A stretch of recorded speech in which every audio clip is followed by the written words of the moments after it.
Hello guys, in this video I'm going to show you how to set txt files on the ReadEra application.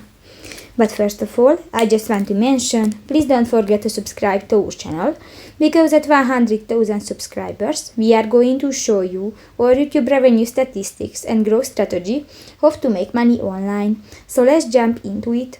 First of all, open the application on your device.